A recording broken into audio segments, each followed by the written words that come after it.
Picture this. You're standing at a crossroads, facing a decision that could change everything. The future is murky, the stakes are high, and every option seems to carry both promise and peril. Your heart races, your mind churns through endless scenarios, and paralysis begins to set in. Sound familiar? Welcome to life in the 21st century, an era where uncertainty isn't just occasional turbulence, but the very air we breathe. But what if I told you that over 2,000 years ago, in the bustling markets of ancient Athens and the marble halls of Rome, philosophers developed a framework for navigating exactly these kinds of impossible choices? What if the very uncertainty that keeps us awake at night was something these ancient thinkers had not only anticipated, but had created a comprehensive ethical system to address?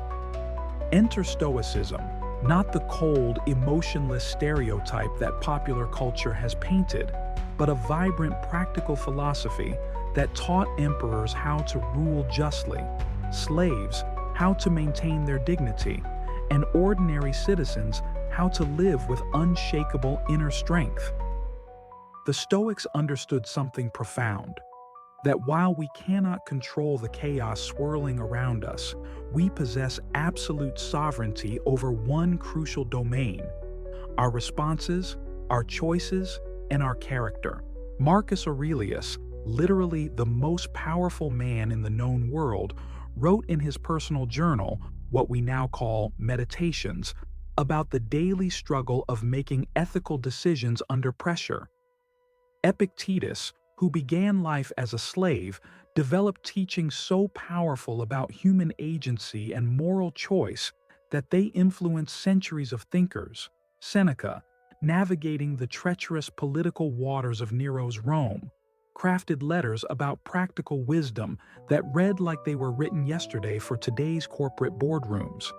These weren't armchair philosophers debating abstract concepts.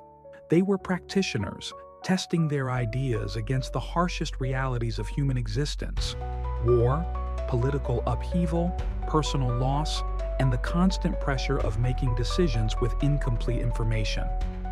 Sound familiar again? The Stoic approach to decision-making rests on a revolutionary insight: that ethical behavior isn't about following rigid rules or calculating outcomes, but about aligning our choices with what they called our fundamental nature as rational, social beings. They developed tools, mental frameworks, daily practices, and decision-making processes that remain startlingly relevant in our age of artificial intelligence, global interconnectedness, and rapid change. But here's what makes Stoic ethics particularly powerful for our current moment. They were designed specifically for uncertainty. The Stoics didn't promise that following their principles would guarantee success, wealth, or even happiness in the conventional sense. Instead, they offered something far more valuable: a way to maintain integrity, purpose, and inner peace regardless of external circumstances. In the coming minutes, we'll explore how Stoic ethics can transform your approach to difficult decisions. We'll discover why focusing on what you can control isn't about limitation, but about unleashing your true power. We'll learn how ancient concepts like preferred indifference and the discipline of desire can cut through modern confusion like a sharp blade through fog.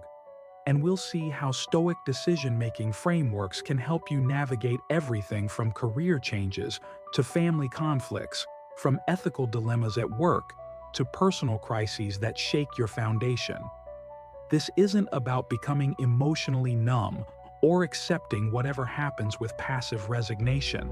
True Stoicism is about becoming anti-fragile, not just surviving uncertainty, but thriving within it, making decisions that reflect your deepest values even when the ground beneath your feet is shifting. The ancient Stoics believed that philosophy wasn't meant to be studied. It was meant to be lived. Today, we'll begin that journey together, discovering how wisdom forged in the crucible of ancient challenges can illuminate the path forward in our complex modern world. So, where do we begin this transformation from anxious decision maker to confident navigator of uncertainty? The Stoics would tell us to start with the most fundamental insight in all of philosophy, a concept so simple a child can understand it, yet so profound that mastering it can revolutionize your entire approach to life's challenges. They called it the Dichotomy of Control, and it's deceptively straightforward. Some things are within our control and some things are not. That's it. But before you dismiss this as obvious common sense, consider how rarely we actually live by this principle. Think about the last time you found yourself stressed, angry, or paralyzed by indecision. I'm willing to bet that in 90% of those cases, you were expending precious mental and emotional energy trying to control things that were fundamentally outside your influence. Epictetus, who understood powerlessness in the most literal sense, put it this way: some things are within our power, while others are not. He went on to identify exactly what falls into each category. Within our power, our judgments, our desires, our actions, and our responses. Outside our power, everything else. Other people's actions, natural disasters, economic markets, political outcomes, even our own reputation and how others perceive us. But here's where it gets interesting, and where most people miss the revolutionary power of this insight. The Stoics weren't advocating for passive acceptance or resignation. They were pointing toward a radical reallocation of your energy and attention. Instead of scattering your focus across 100 things you can't influence, you concentrate your full power on the few things you can completely control. Imagine you're facing a critical business decision. Traditional thinking might have you obsessing over market conditions, competitor responses, regulatory changes, customer reactions, all externals. A Stoic approach asks different questions. Have I gathered the information available to me? Have I consulted my values and principles? Am I making this decision from wisdom or from fear? Have I considered the interests of all stakeholders? These are the controllables, and they're where your real power lies. Marcus Aurelius, writing in his tent during military campaigns that would determine the fate of the Roman Empire, constantly reminded himself of this principle. Confine yourself to the present, he wrote, not because the future doesn't matter, but because the present moment, your current thoughts, current choices, current responses, is where your agency actually exists.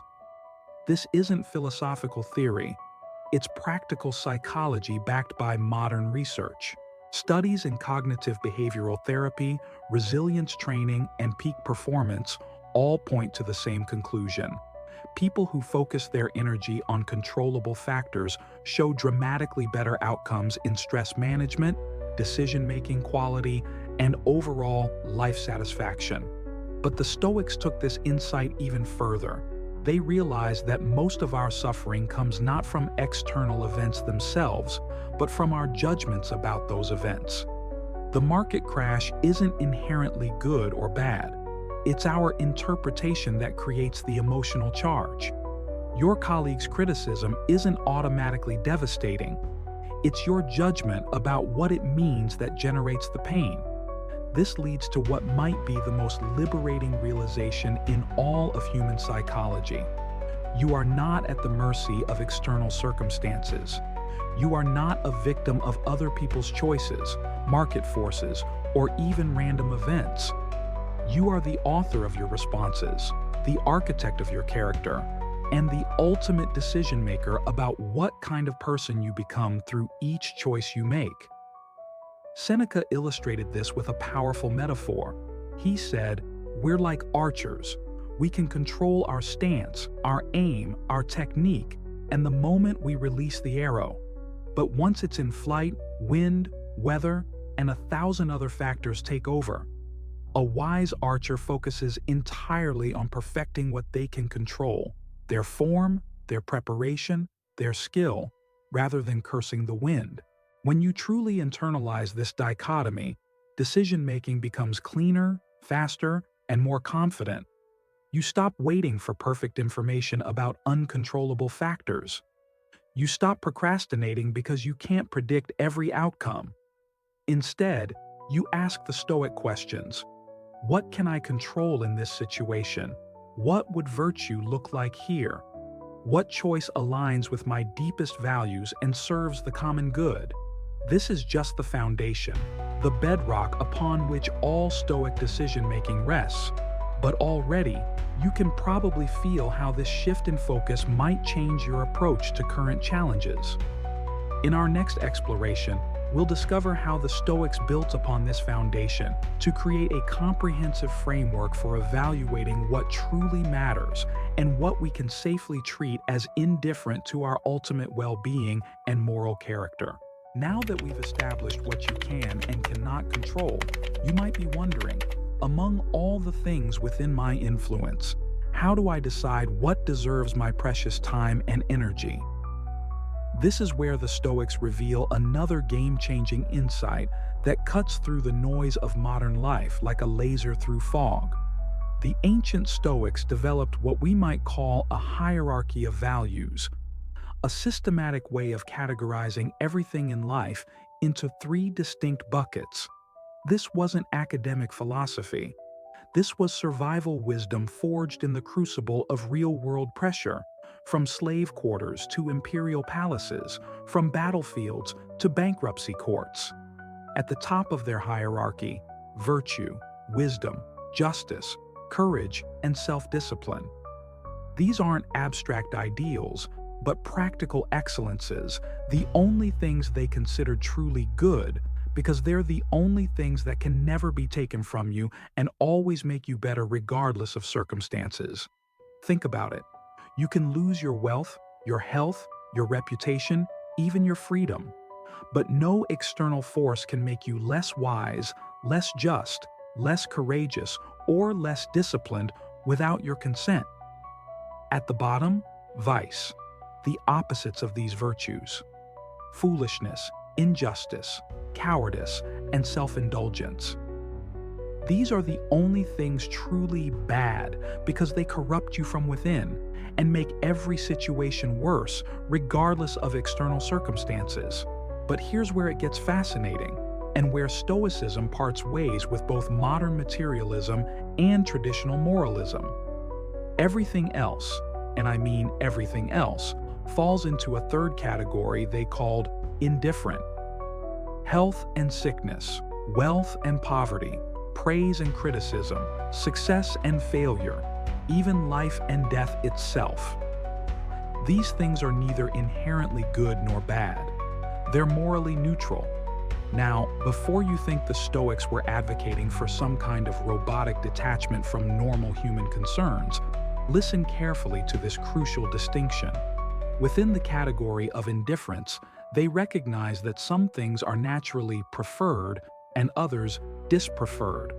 Of course, it's generally better to be healthy than sick, wealthy than poor, praised than criticized. The Stoics weren't idiots or masochists. The revolutionary insight is this: these preferred indifferents are worth pursuing, but only when doing so doesn't compromise virtue, and they're worth releasing when circumstances change. A Stoic entrepreneur will work diligently to build a successful business. Success is a preferred indifferent. But if maintaining that success requires dishonesty, exploitation, or neglecting family, then virtue trumps preference every time. Marcus Aurelius demonstrated this principle repeatedly. As emperor, he had access to every luxury and pleasure the ancient world could offer. Yet his personal writings reveal a man constantly choosing the harder path when duty called, whether that meant leaving comfortable Rome for brutal frontier wars or spending his own fortune to feed citizens during famines. This hierarchy transforms decision-making from an agonizing process into something approaching elegant simplicity. When facing any choice, you first ask, what does virtue require here? If the answer is clear, You act on it regardless of the impact on preferred indifference. If virtue allows multiple options, then you can freely choose based on practical considerations, preferences, and circumstances, but you hold the outcome lightly. Consider a modern example. You're offered a promotion that requires relocating your family and working longer hours. Traditional decision-making might have you creating elaborate pro and con lists, agonizing over salary increases, school districts, and career trajectories. A Stoic approach starts differently. What would wisdom, justice, courage, and self-discipline look like in this situation? Maybe wisdom means honestly assessing whether you're ready for the increased responsibility. Justice might involve considering the impact on your team, your family, and even the person who might get the role if you decline. Courage could mean either taking the risk of a new challenge or having the strength to say no to external pressure. Self-discipline might require examining whether you're motivated by genuine growth or just ego and status. If virtue points clearly in one direction, your decision is made. If virtue is satisfied by multiple options, then you're free to weigh practical factors without the crushing weight of thinking you must make the perfect choice. You can prefer the promotion or prefer staying put, but you're not attached to either outcome as essential to your well-being. Seneca, who navigated the treacherous waters of Roman politics while building substantial wealth, exemplified this approach. He pursued financial success and political influence as preferred indifference. But when Nero's demands conflicted with his principles, he was prepared to lose everything, and ultimately did, facing execution with philosophical composure. This isn't about becoming indifferent to outcomes. It's about becoming free from the tyranny of outcomes. When you know that your fundamental well-being depends only on your character and choices, you can pursue goals with full energy while maintaining emotional equilibrium regardless of results. But knowing what to value is only half the equation. The other half is developing the practical wisdom to recognize virtue in the messy complexity of real-world situations. How do you actually apply these principles when facing ethical dilemmas, time pressures, and competing demands? That's where we turn next, to explore the Stoic art of practical wisdom in action.